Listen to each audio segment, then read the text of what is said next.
Hey everybody, Stephanie from Hope and Love Radio, and today I am interviewing Mark and Alex, the duo band from the UK.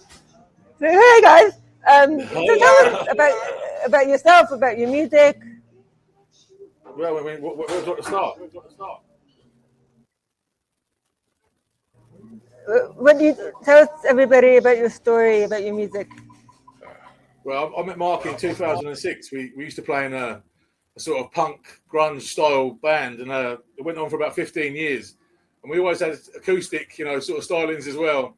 And when the band split up, we got together about 2019 and just started messing around with acoustic stuff, and it just took off. It just went a bit, it just took off.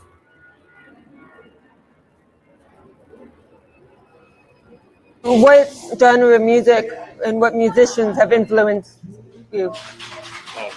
Oh wow! Okay, well for me personally, I fell in love with rock in the 80s. I'm showing the age now.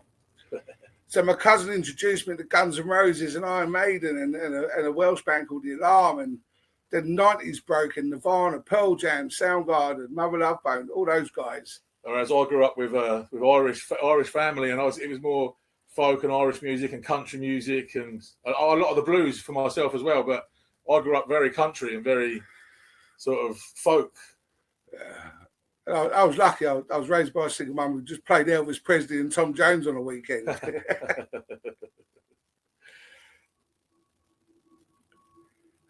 What's your creative process like when you write your songs? When we first started working together, it was quite difficult because Mark plays in a very different style to me. Mark plays in a very sort of power chord based, chug style based style, whereas I play a lot more finger picking and bluesy style riffs. But after a couple of weeks together, the two styles seem to come together really well. I call it grungery because it's half grunge and half country.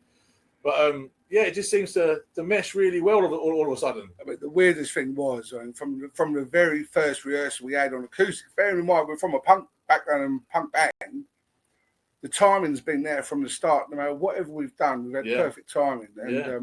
And it only took 3 weeks to be picked up by a label where the guy said, it's a strange, unique kind of vibe about it, and things just sort of happen really quick. But it's a strange mesh, me and Mark together, but it seems to work.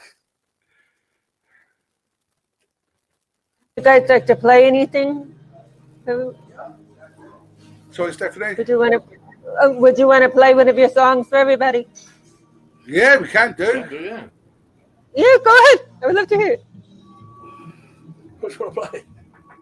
Get the harp out. Let's do You Make Me Smile. I wasn't expecting this.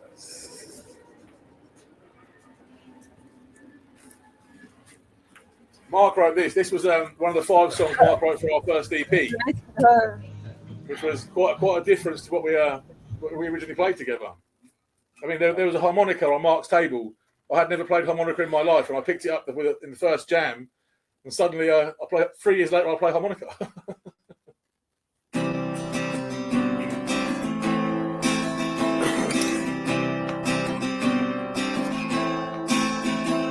I see you drive up in your car, smile on my face, but so far, my love, you stay with me at my place. I feel part of the human race, my love, and I know it's only been a short while, but you make me smile and smile on me. Smile and smile on me. When I talk to you on the phone, my heart doesn't feel so alone, baby. You put it back on me. I love it cause you set me free, my love. And I know it's only been a short while, but you make me smile and smile on me. Smile and smile on me.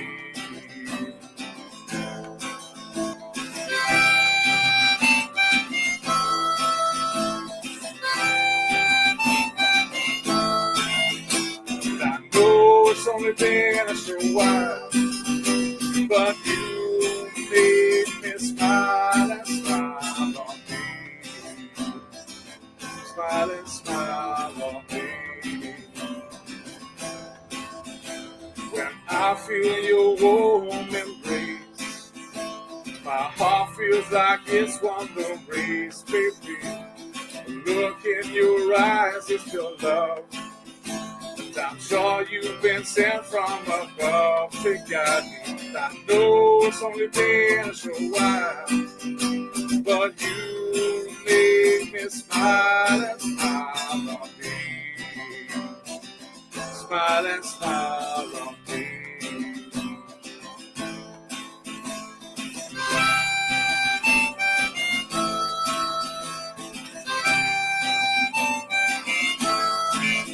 And I know it's only been a short while, but you make me smile and smile on me. Smile and smile on me. Smile and smile on me. Baby, baby.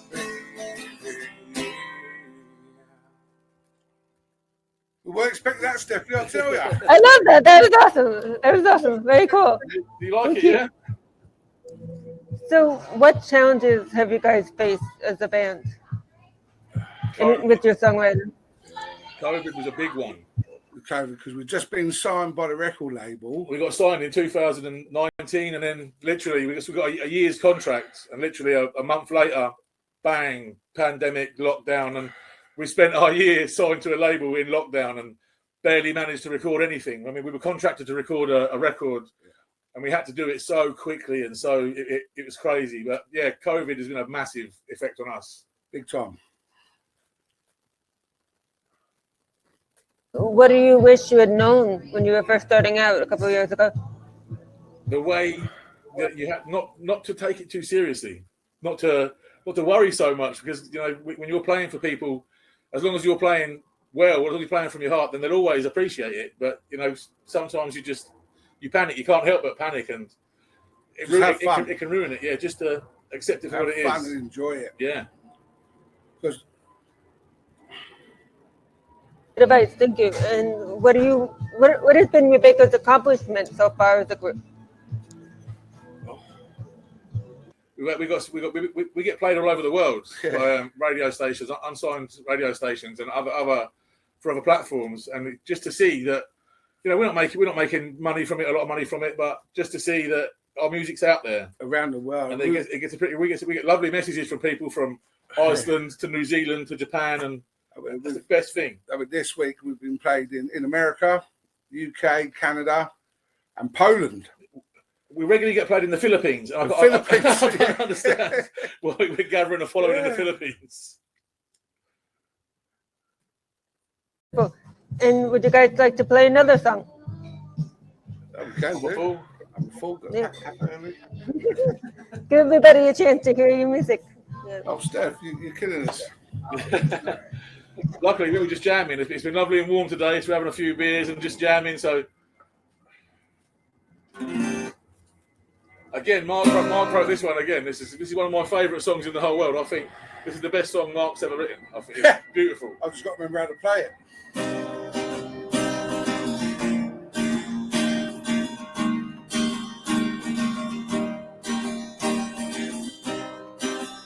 Isn't that lovely?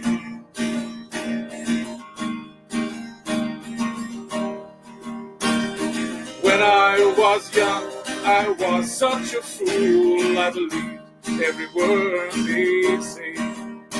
Now I search for truth, and I search every day while I live in a world full of pain. Then when it's gone and we all start again, where will you be there? Then when it's gone and we all start again, where will I be?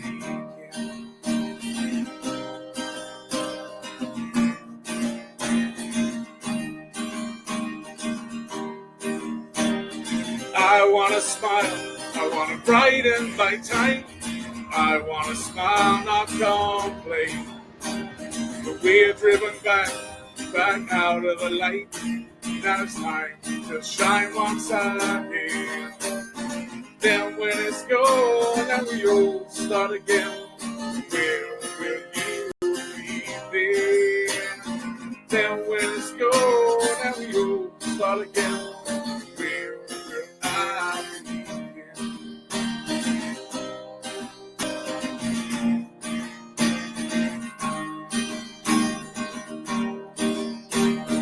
When I was young, I was such a fool. I believed every word they'd say. Now I search for truth, and I search every day while I live in a world full of hate. Then when it's gone and we all start again, where will you be then? Then when it's gone and we all start again, where will I be? Cheers, Stephanie. I love that song. I think that's the greatest song he's ever written in his life. I love that. That was awesome. Thank you. Thank you guys for sharing that. So another question. I fell asleep. Got a big aeroplane this time. Oh wow. Heathrow is So, literally I live right at the end of the runway of Terminal 5. It's there. Awesome. So what do you think helped you guys be successful? Sorry, what was that? What do you think helped you be successful as a group? Honesty. I honestly believe that. I think a lot of the times I said to Mark from the beginning that I didn't want to play covers. I said it was just, if you're going to do a cover, you have to do it at least to the standard of the original or take it in a different direction. And the way we do covers seem to really affect people. And then with our own stuff, my songs can be quite dark and quite emotional, and they kind of get you by the heartstrings. Whereas Mark's songs are so beautiful and so direct. Direct that from the start of a gig to the finish to the end of a gig, we seem to have the crowds like. I think it's the different styles that actually make it, because Al comes across, he tells a story in his songs. Whereas I'll just go, what's going on in the world or going on in my life? Again, where I've always had blues and country influences, I try and tell a story. Whereas Mark will get you from the start with some kind of something that's going on in the world. We've got a song called Bleed, and someone said to me once that it should be Greenpeace's anthem, and that's the way Mark writes. He writes songs that are direct and beautiful, whereas I try and break your heart every time. And he does as well. What's coming up for you in the near future? All right. We've got a few festivals coming up. A week Saturday, we're playing a local festival in our town. In Slough, in the UK. In Slough, just outside of London. Where the office was set. Yeah, where the office. I don't know if you saw the episode. Steve Carell done it in the States. Ricky Gervais. Ricky Gervais was based in Slough, where we're from. So we've got one in Slough. We've got a gig in Windsor, just in the shadow of Windsor Castle. Yeah, a couple of weeks after that. We're going to share the King's postcode for a little bit. He'll hear us. Yeah. And then halfway through August, we're going down to the south coast to a festival called Fulton Fest, where we've been asked to open the festival for them. So that's going to be quite cool, go down and do that. And we're the only act that's got a 45-minute set. Everyone else has only half an hour. That's another thing that started happening. People have started asking us to do stuff rather than us. Yeah, rather than us soliciting ourselves and searching for gigs. People are coming to us and saying, come and play, which is lovely. Sounds great. And what advice could you give to new emerging songwriters? I'll tell you the best bit of advice you can give any songwriter is don't take yourself too seriously at first, because you might want to play like James Taylor or Neil Young, but you're not going to. Don't take it, especially with lyrics. Don't take yourself too seriously. Just let it come. It took me a long time to realise I was trying too hard. Just let it come. And Mark, what about you? Do you have any advice you would like to give? I would say just keep going, keep trying, keep writing. I mean, we've got songs, haven't we? That could be 20 years old, but they're only one chorus or one verse. Yeah. Whatever my advice to a new songwriter is, whatever pops into your head, just put it down. Whether you've got it on your phone or a pad, Old school with a pen and pad rather than your phone. Yeah. Any idea you got, whatever line, it was just one line that starts a song or starts the chorus. Because the chorus, you got a hook for a song. And you can always go back to it. So that would be my advice. Anything that pops into your head, write it down. And also understand that you're never going to please everybody. There's always going to be someone that's not going to like it. What was it? Yeah, I mean, not everybody likes every Led Zeppelin song. Did you just compare us to Led Zeppelin? Yeah, I did. Sorry, bro. How can everybody support you? Online. Online. At the moment, we've got musically online, we've got 21 songs out in the world. 21 original songs, yeah. That you can Google anything. If anyone just Googled the Remnants, Phrases in Time, the Remnants Void, just the Remnants in one of our songs. Remnants UK, you can find us. If you're on YouTube, it's the Remnants UK, and you'll see mine and Mark's picture. Yeah. And you can click on that, and it takes you to links to our first EP, our debut album, our self-produced EP we did recently, as well as some live tracks from gigs and stuff we do in here at practice. We've got quite a big Facebook presence as well. Same on Twitter. But there's other platforms I've not quite explored yet, like TikTok and Instagram, which I've still got to get onto. Wherever you can find us, your likes, your support would be you could actually Google appreciated. The first song we played for you. You could Google the Remnants, You Make Me Smile, and we're there. The whole list will come up. Yeah. So one final question. Is there anything else you would like to add? Just that this is great. I love this. This is you're so far away, and we're sitting in a garage in Heathrow, and yet our music's taken. This is another thing that's happened. This is another amazing experience. Yeah. Just because a one guitar, a harmonica, and a Father Christmas. Do you know what I mean? It's been for the last 4 years as an acoustic act. We're coming up for 4 years as an acoustic act. And it's just been everything we've ever been in before. I've been playing music for the last 22, 23 years, and always in bands, always with other people, and suddenly one guitar, a harmonica, two guys, and we're signed and we're being played all around the world, and it just goes to show that you don't need to try too hard. If you're honest and you love what you're doing, it'll happen. Have a bit of fun with it. Have fun. That's the best thing. Just have fun. Yeah. There's always everything's been done on the guitar. I mean, every chord's been played, every signal's been played, and there's nothing new. It's your interpretation, your art. Yeah, exactly. Has it been what you wanted it to be? No. No. If it had happened when we were teenagers, back when the music industry wasn't so messed up, you can't. Our tracks sell for less than a penny. If it happened 20 years ago, then we'd be making money. But, sometimes it's not about the money. I'm having a great time. The enjoyment of it. It really is. I mean, there's those people that say that Spotify and Tidal and all these platforms have ruined the music industry. But it's just ruined the monetary side of it. At the end of the day, it's still a platform. We're still being played. It's still a platform, and people are streaming us from around the world. That's just amazing. Amazing. And people like yourself to be interested, it's an amazing feeling. It's great. Thank you both, Mark and Alex, for being here. Ask everybody, the radio station. The interview will play in the radio station tonight at 7:00 p.m. PST. We'll also be on LinkedIn, Facebook, and YouTube, and Instagram. I thank everybody for being here, and I will speak to everybody soon. Take care. Thank you, Stephanie. Thank you so much. You're welcome. Thank you, guys. Thank you. God bless America. Finally, we got to see you. No more Trump. No more Trump. No.